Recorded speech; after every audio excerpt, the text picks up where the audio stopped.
Hello, welcome to the post video, Discord video, whatever you want to call it.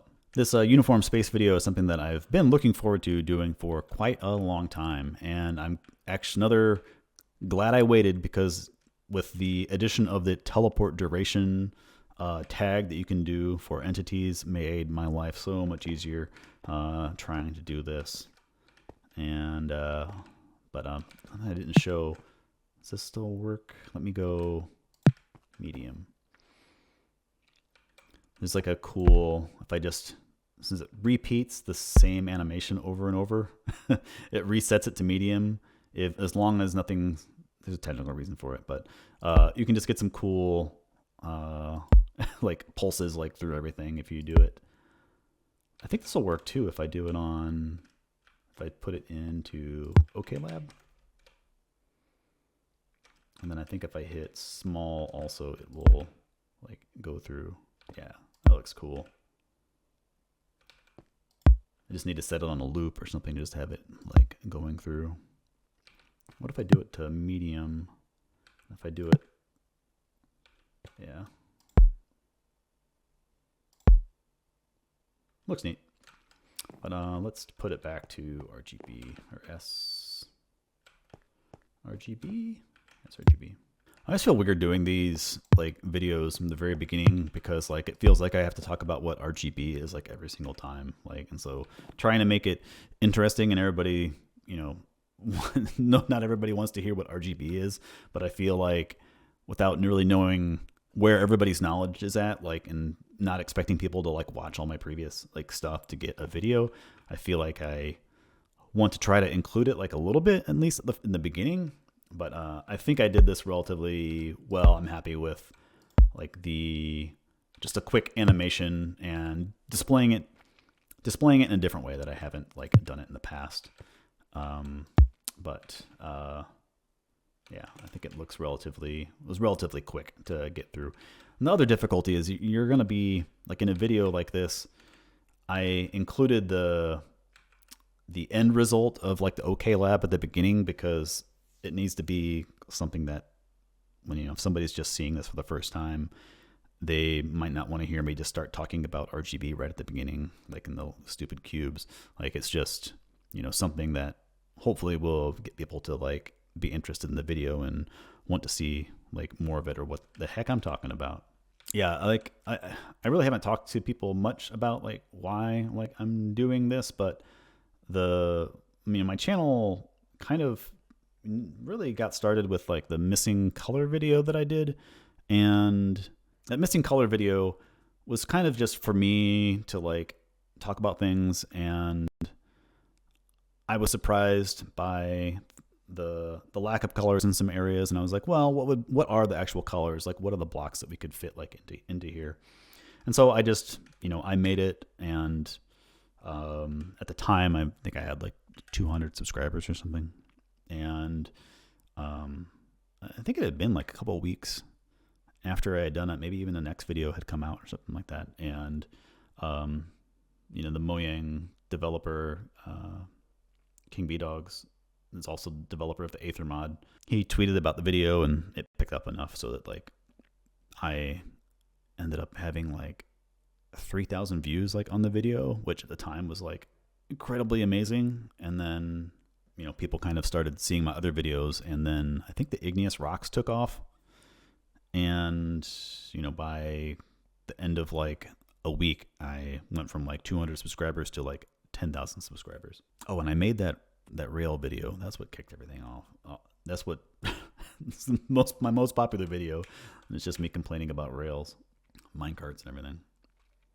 But anyway, ever since that missing color video, I've wanted to approach it in a more systematic, scientific method. And so, ultimately what I want to do is, let's load in blocks. And I have to, let me kill all of these other blocks.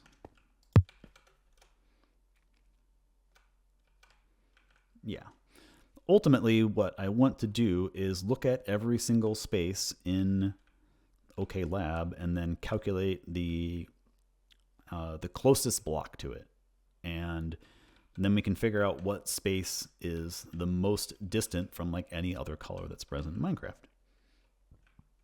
So a lot of the color theory videos are like just kind of slowly working towards like being able to do that.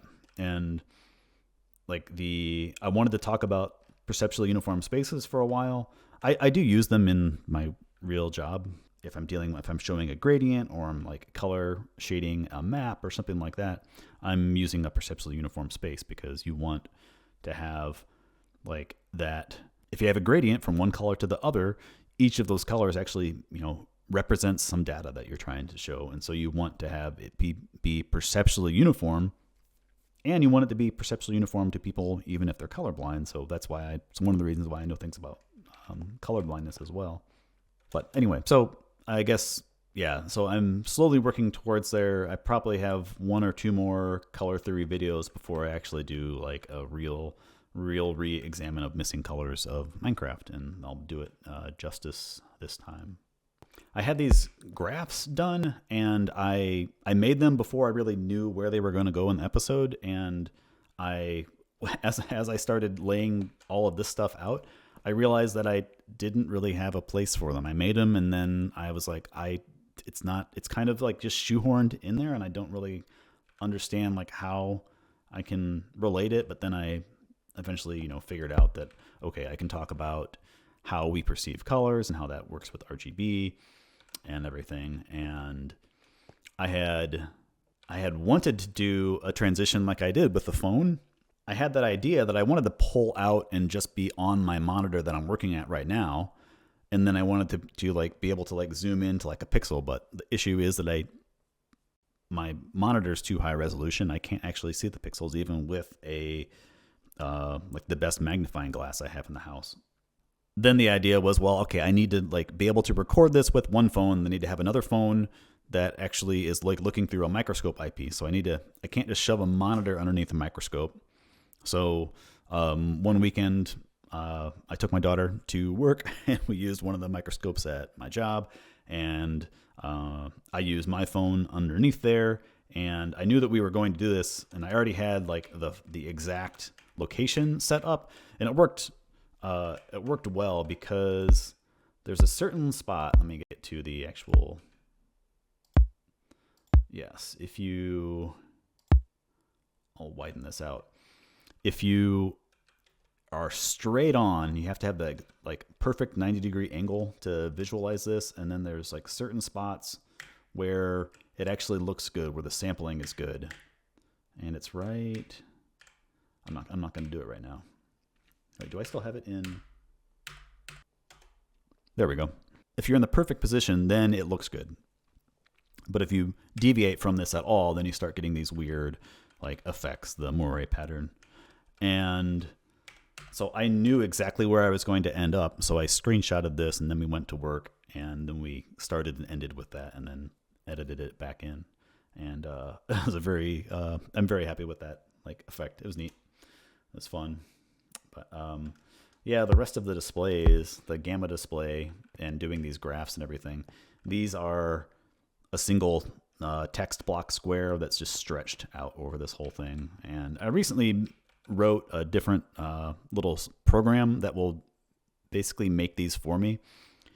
As long as I have an image that is scaled for like the appropriate pixel size, then I can just run the script and it will generate a function that does this. It wouldn't be animated, and I might try to figure out a way to do that like in the script also, but a lot of this stuff just runs with a scoreboard that it's like counting and then working with.